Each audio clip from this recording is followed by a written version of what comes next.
Okay, in this video, I want to very quickly go through the clock circuitry in your FPGA and how things are wired up. So basically what you do is just open up your D10 user manual on Google, and if you go on to section 3.2, which explains clock circuitry, the thing that you will notice basically in this picture is before it's connected to your Altera Max 10, which is your FPGA, it starts off as this 24 megahertz crystal. So crystals are basically materials which, when you apply an electrical pulse, oscillate at a fixed frequency and generally a very high frequency. So in this case, what they do is they take a 24 megahertz crystal and they send that to a clock generator circuit. So clock generator is basically a clock divider, and and more things added to it, but the principle of the clock generator is the same that we studied before.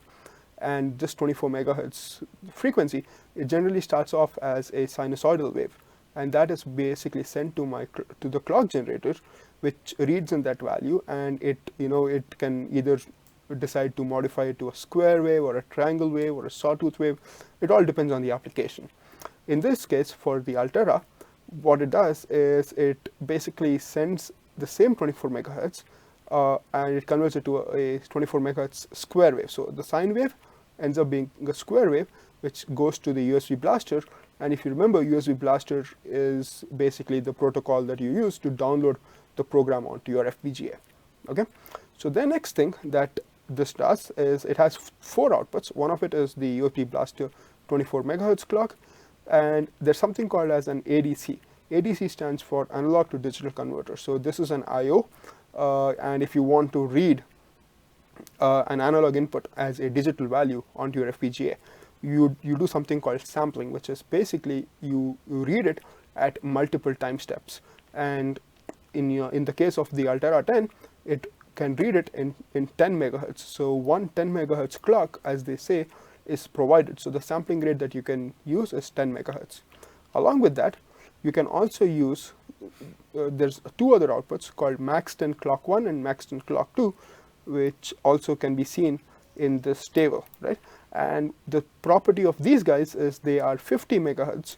So if you can remember from your week 1, or actually the week 2 lectures, we used the 50 megahertz clock as inputs to your design. And basically all you have to do is, when you go to pin planner, either select pin P11 or pin N14, and by selecting one of these pins, you will basically get a very clean square wave of 50 megahertz that you can read into your Altera board.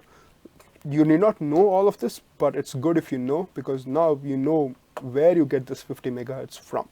So this is just a small explanation of what happens in the guts of the system. Thank you.